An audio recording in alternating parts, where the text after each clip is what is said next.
thoughts on today's, in my opinion, 10 out of 10 Switch 2 Direct. This thing was impressive as all hell. Some parts were cheesy, admittedly, but overall, I think this is one of the best Directs they've had, and especially awesome because it was an hour long on the full reveal of the Switch 2, which looks amazing. So one thing they got, I believe, first thing they talked about was Mario Kart World, which I got completely wrong. I did a little bingo card of my predictions, and I said Mario Kart would be called 10 and not 9, and both were wrong. Is neither 10 nor 9, which Nintendo naming conventions are so weird. Like, you know, the whole new whatever game or console, new 3DS, and what was it, Mario Kart, they went from Mario Kart Wii, I believe, to Mario Kart 7, and then Mario Kart 8, so one would assume, logically, they would go from 8 to 9 maybe, but 9 would have been Tour on mobile, so then you would think this would be 10, because 10 also, most hardware manufacturers, especially like Apple and Samsung, well, not Samsung because I think they had the Galaxy S9, but Apple didn't have that. Apple had the iPhone 8, and they went from 8 to 10.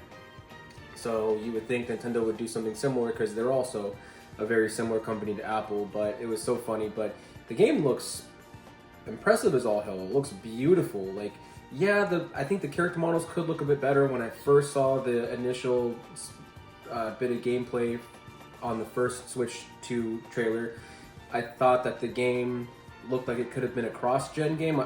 I was banking on the game being a cross-gen, Switch 1, Switch 2 release, and I would have thought that Nintendo would want to take advantage of that 150 million plus install base of the Switch and sell the new Mario Kart on as many systems and get into as many people's hands as possible, but they're not doing that, which also makes sense too, because they need something really to galvanize the gaming fans to get out there and buy the Switch 2, because this game's only going to be available on Switch 2.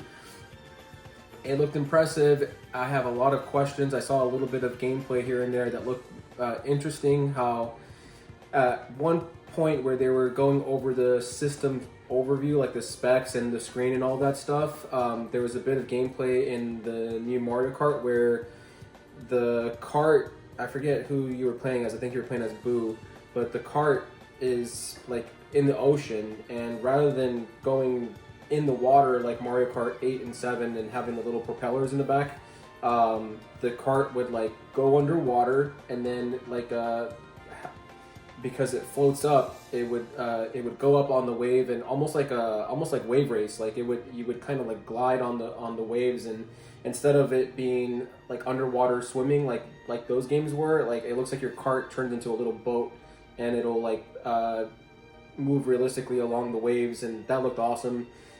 A lot of questions though, like how are laps going to work if it's going to be open world and you can go off and do your own thing? Like, it doesn't make. I have a lot of questions. Like, how are they gonna how is it gonna determine who's in first place? Like, very weird, but very cool also.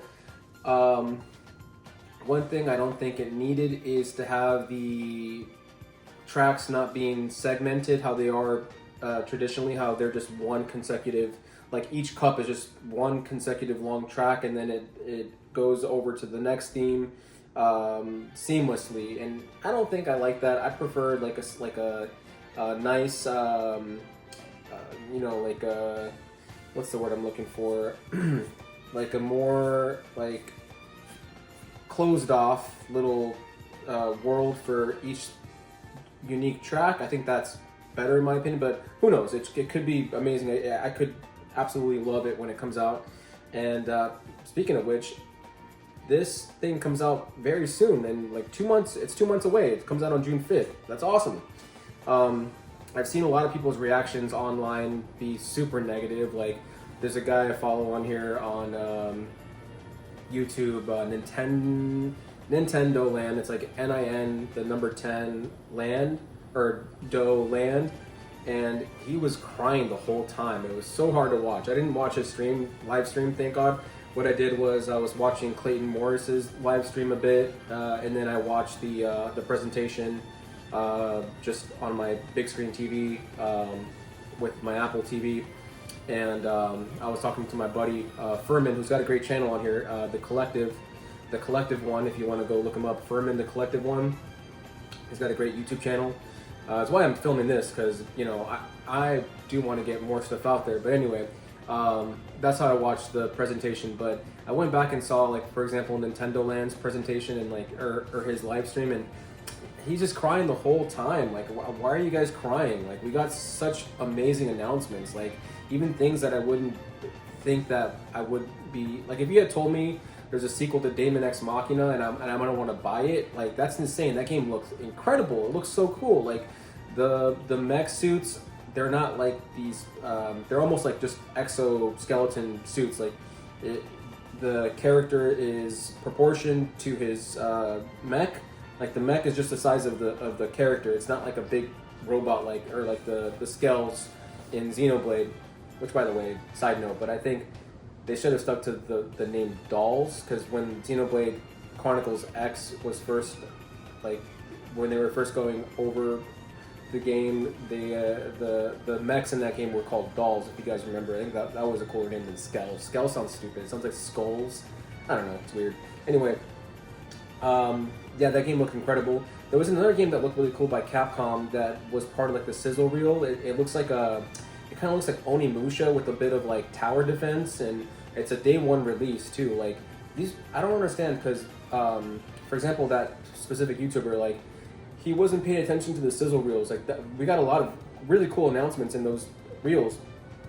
Like, I'm so excited, and it's a day one launch title, Fast RMX. Excuse me, the sequel to Fast RMX, called Fast Fusion. Like, that looked incredible. I can't wait for that game.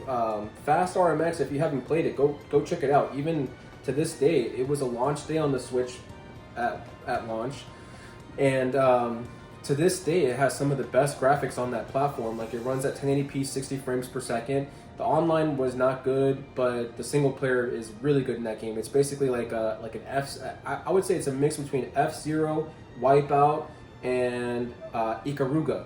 If you've played that shoot 'em up game on, like, the GameCube and the Dreamcast, where you you hit a button and your ship changes colors depending on what color orbs you pick up. It's the same premise. So it's like a fast, futuristic racing game.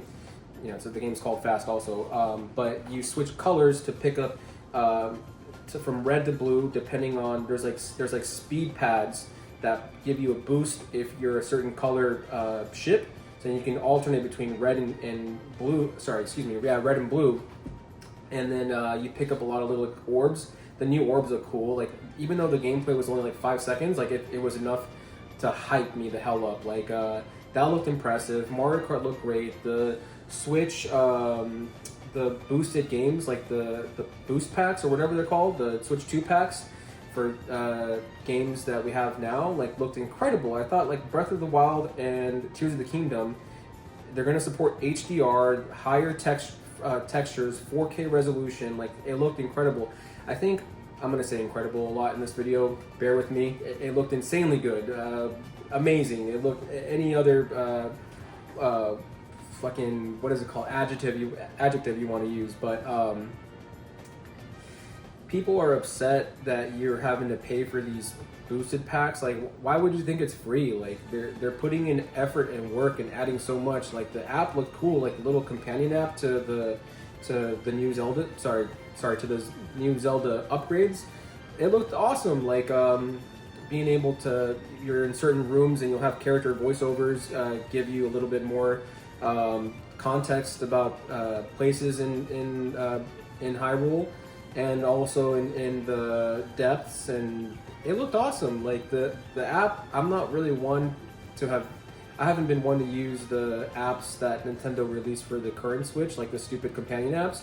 But these ones, I feel like they're offering a lot of stuff, like all the stats you can look at. You can compare your how many enemies you've killed versus, and compare yourself to global stats and all that stuff and like leaderboards. It looked incredible. I thought I'm gonna download that day one. I'm gonna get the update.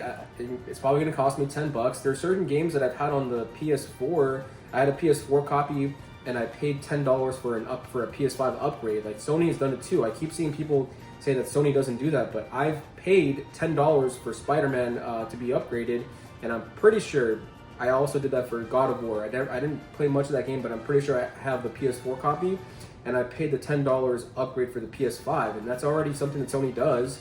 So the fact that people are getting mad at Nintendo, and also the pricing is ridiculous. Like the people are getting mad that the Switch costs $450. It costs $500 bundled with the new Mario Kart, the next gen Mario Kart. It's $500. Where with Sony, you paid $500 for that thing, and it came with Astrobot or Astro's Playroom, I believe it's called.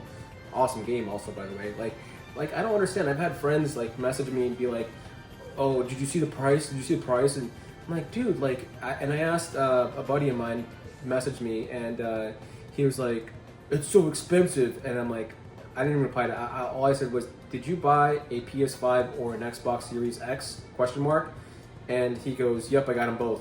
Like, how could you justify paying $500 for those competing systems, and then when Nintendo puts in a lot of tech into this awesome, it's bigger than the Switch. The screen is bigger. It's got HDR on the screen itself. It's a 1080p display. You get handheld, and you get a beefy home console. Like, it's getting ports of existing current gen games. It's getting it has Cyberpunk, it has Elden Ring, it has the Yakuza games or Like a Dragon games, and then Street Fighter 6 and all these amazing lineup. Like, how do you not see the value in paying almost $500 for a Nintendo? I'm a big Nintendo fan. I would pay $500 any day of the week if it means that Nintendo crammed in as much, like, more technology in this thing. And I don't understand when it comes to that, but I would pay $600 for a Switch if it meant the hardware was better. And also, like, things have just gone up in price. Like, inflation is a thing. We're probably in a recession right now, even though they probably changed the definition of recession, but they're going to change it back to the actual meaning. Okay, that's for a different video. I don't understand. Like, I thought this Direct was awesome, and actually, the other buddy that I have, Furman the Collective, me and him were fucking losing our minds. This thing was amazing, and I'm sorry, Furman, you fucking he wanted so badly to have Wind Waker and Twilight Princess, and we get it, but it's the GameCube version, and he was deflated. I felt bad for him. Like, I'm sorry, man. This is your announcement. You got what you wanted, but not in the way that you thought. Like, it's like the monkey paw, like where the magic monkey paw, and you wish for something, and your wish comes true, but it's not what you wanted. If Furman if we had told him like a week ago, "Hey man, your wish is gonna come true. You're gonna get Wind Waker during the Switch 2 Direct," and then just not told him anything else, he would have fucking been so hyped until today. But anyway, GameCube games coming out. That's going to be awesome. Like, they announced a pretty good lineup of GameCube games. They're going to play in higher resolution, which you can already do on emulation. But one last thing real quick. People are upset about the price, but those same people will happily pay $600, $700 for a Steam Deck. Like, that, make it make sense. Like, it doesn't make any sense. And the tech in the Switch 2 seems like it's much better. The games look like they run way better. Cyberpunk looked really good. It looked impressive. I'm very thankful that I didn't play a lot of these games. Like, some of these games I actually own, and I've been holding off because rumors of them being coming out to the Switch 2. Like, I have Elden Ring. I played a little bit of it. I played the opening, and I love From Software. Here's another thing. I love From Software. And I own Elden Ring, and I haven't played it because I'm holding off. I was hoping that it would come out for the Switch 2, and by God, it is. It's coming out for the Switch 2. I really hope it's a launch title. I don't know if it will be or not, but I'm gonna get it on the Switch. I'm gonna play it on the Switch. I'm probably gonna sell the copies of these games that I'm gonna get for the Switch because I haven't used them. I haven't played them. Final Fantasy VII Remake also. I was holding off on buying that game. I own Rebirth, which I might just sell it because I'm just gonna hold. I'm pretty patient. There's a lot of great games to play out there. I have a PlayStation 5 for the exclusives. Granted, Final Fantasy being one, but I'm gonna play that thing for just like mostly like Sony exclusives, which are amazing. I just got done playing Last of Us 1 and 2, but that's a different video. Yeah, Final Fantasy VII Remake is coming out, and it looks beautiful. Like for this thing to be on a handheld, all these games look so impressive. I'm so hyped. Like I thought, to me, I've seen people say this was one of the best directs, and I agree. This is a 10 out of 10 direct, and I've seen, you know, going back, and I'm gonna watch everyone else's content also to see what everyone's reactions were. I can't wait to see Johnny Happy Console Gamer. I'm gonna go back and watch Clayton Morris's full live stream, and then my buddy who made a video, he said Furman, gonna go watch his video, and I'm excited to see what people's opinions are. This is why I'm posting this video, is because even though right now I don't look the best, I need a haircut right now. I'm gonna go sit in the sun to get some sunlight and a tan. But I'm excited to go watch and see people's points of views, and some of the negative stuff I'm seeing I don't really understand. Like I keep going back to it, but like that same Nintendo Land YouTuber, like he was crying the whole time and he's missing out. He's got like his head down, or he's like looking at the chat, he's crying. And the whole time, From Software announces an exclusive to the Switch. And I almost cried because I have an attachment to Bloodborne. It's a gift that somebody very special to me gave me, and it was like one of my favorite Christmas gifts of all time. I ended up accidentally selling my copy of it, and then I thought, like, man, I shouldn't have sold it. Luckily I sold it to a friend, and I asked for it back.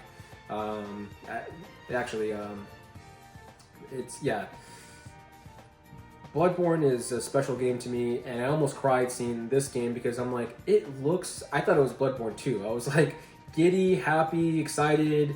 I love that Victorian Gothic art style. The architecture and the world design looks beautiful. It looks like a little bit like steampunk. There was that scene with you're kind of like in a robot suit, and it looks like a steampunk robot, and it looks open world. You're a vampire. That's one thing I thought Bloodborne was. In my opinion, Bloodborne to me was like a 3D Castlevania game. I freaking love Castlevania. To me, especially if you play that game with the threaded cane, like you're pretty much playing a modern 3D Castlevania game, and to have almost like a sequel to that game look almost as good. I think visually, we got to see more about that game, because visually, in my opinion, it's probably like a peg below Bloodborne. It doesn't look as good. But we haven't seen much of this game. Like they still have another year to work on it. It's coming out next year. But I thought it was Bloodborne, and you're a vampire. It kind of reminded me of like Soul Reaver, like sucking up your enemies, like plasma or whatever, like whatever vampires do. You know, looks like Castlevania to me. And again, I'm a big fan of Castlevania, but.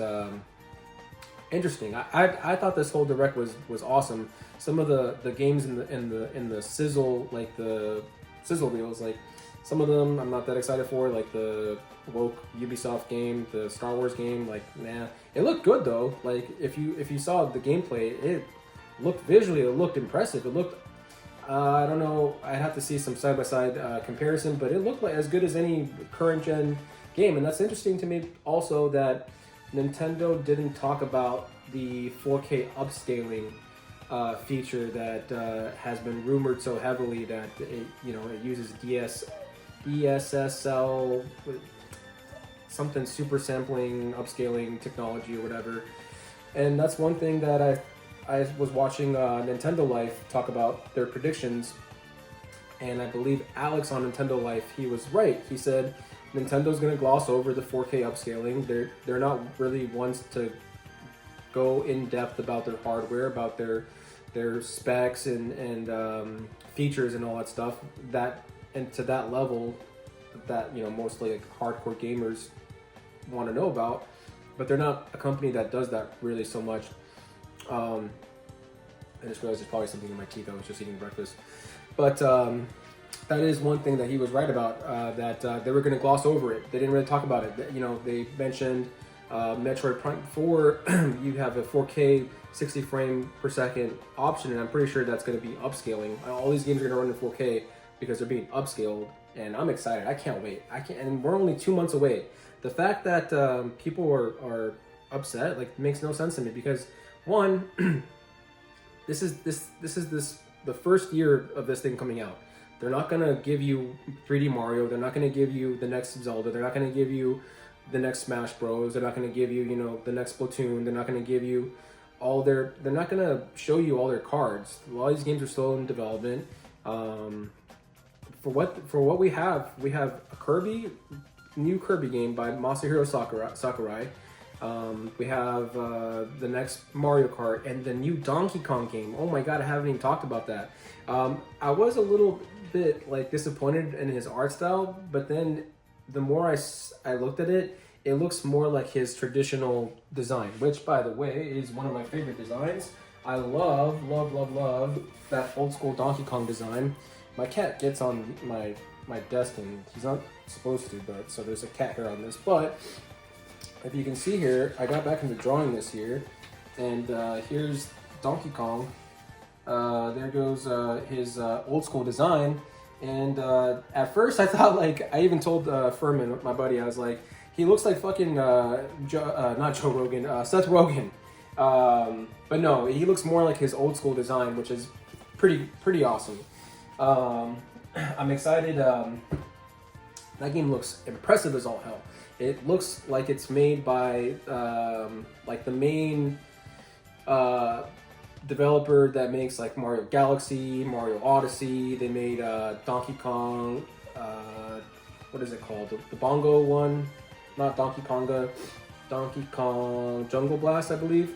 But yeah, it looks top notch. Like, the whole environments are destructible. You see DK just fucking, like, he's just a tank. Like, he's like running and then he's like punching everything in sight.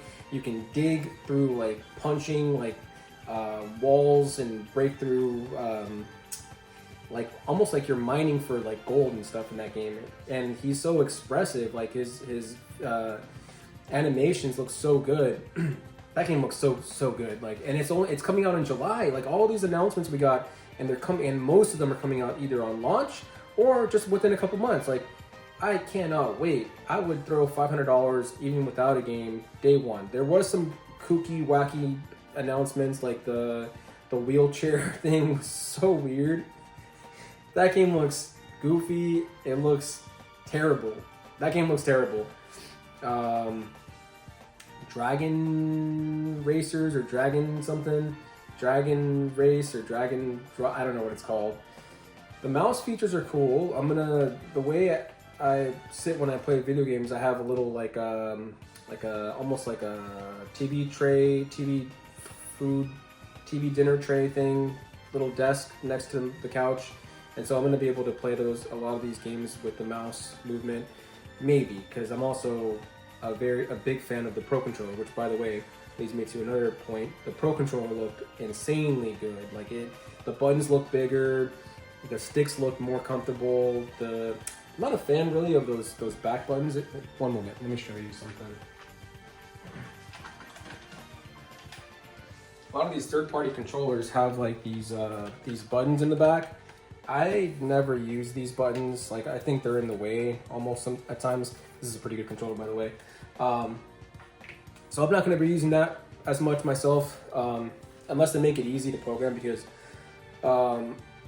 one thing about me is I don't really like emulation and things like that, because I don't like tinkering with settings and things like that, and that's why I don't really get into PC gaming. But I know these are programmable. I've never been able to do it myself, but if they make it more intuitive and easier to program what you want these buttons to do, then I'm all for it.